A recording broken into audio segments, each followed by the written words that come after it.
Tomorrow night is the Survivor Series, the Thanksgiving week tradition.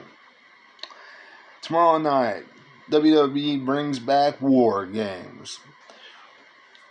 Personally, one of the matches that I have always enjoyed, going back to WCW days, always enjoyed them.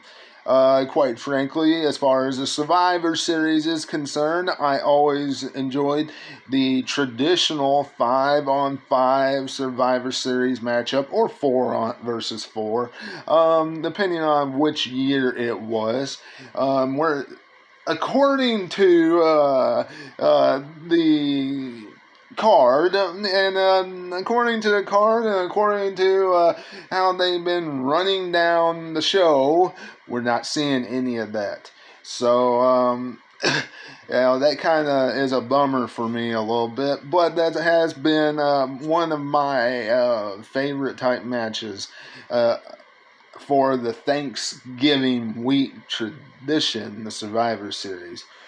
But as far as War Games is concerned, let me tell you, this promises to be a really good contest. They have put in a lot of stock into this matchup. The return of Randy Orton. I do believe there's going to be a big spin with this matchup. Because I honestly think the Judgment Day is going to walk out victorious, and I will get into that in just a little bit. But first off, we're going to run through the rest of the card, starting with the IC strap, Intercontinental Championship, when Gunther is going to hopefully have a good matchup with The Miz. I hope this isn't a squash match, but in the end, Gunther's reign will continue on. Okay, The Miz is not going to be a 9-time Intercontinental Champion in WWE. It's just not going to happen. Okay, it's not going to happen, wrestling fans. Gunther's reign will continue. Okay, my guess is either the Royal Rumble or WrestleMania. One of those two places would be a good spot for him to drop that title. Survivor Series against someone like The Miz. I like The Miz, always have, but he's not the one to take that belt off of Gunther. He's just not. Okay. Carlito versus Santino Escobar. Okay, so, hey, look, this is a good spot, good matchup for Santino Escobar. I'm going to be honest with you, because Carlito taking Rey Mysterio's place, and hey, look, I really like this match, and Santino Escobar going up against Carlito gives him a pretty good rub, if you ask me. So, be very interesting to see what happens in that encounter. The Women's Championship is on the line. Rhea Ripley versus Zoe Stark. Listen, if Zoe Stark could not get it done in a fatal 5-way matchup where they were going after Rhea Ripley's World Championship, she's not getting it done now. And Rhea Ripley's been doing some of the best work she's ever done in WWE the Judgment Days. So she's not dropping that title anytime soon. She's just not. And when you look up and down the women's roster on Monday Night Raw, who exactly do you see could take that title off of her and carry the strap? Nobody. Absolutely nobody. So, y'all let me know what you're thinking about that.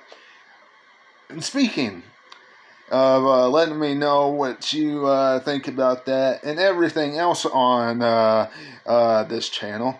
If you enjoy anything on this channel, make sure you become a subscriber today. Hit that subscribe button and hit that bell for all notifications. Leave me a big thumbs up down below and also leave a comment. Much appreciated. Becky Lynch, Bianca Belair, Charlotte, and Shotzi take on all of Damage Control in the Women's War Games matchup. I'm going to be honest with you. I haven't paid any attention to the build of this matchup. Not one bit. Not one bit. Do I care? No, I don't. I haven't seen any. I haven't been interested in this match. There's nothing in this match that like really sticks out to me as, wow.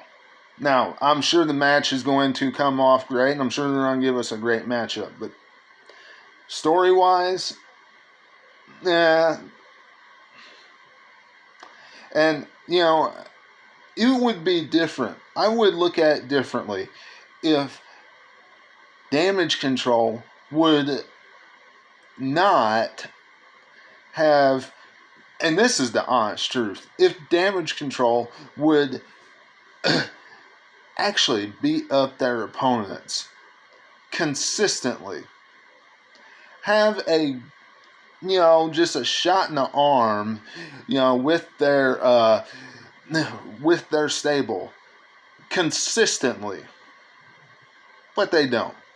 1 week they're on top, the next week Bayley's going through a table. 1 week they're on top, next week somebody else is going through a table. Just constantly. So, no, I'm not interested in that. And the men's War Games matchup. I think everybody is interested in this matchup, and I think this is the only reason, this is the main reason why people are watching the Survivor Series this year. And quite frankly, listen, Judgment Day and Drew McIntyre are going to walk out victorious. I really think they are. For one main reason, and that is the return of Randy Orton. That is why, the return of Randy Orton. Now, some might say, oh, that doesn't make any sense. Sure it does. Sure it does.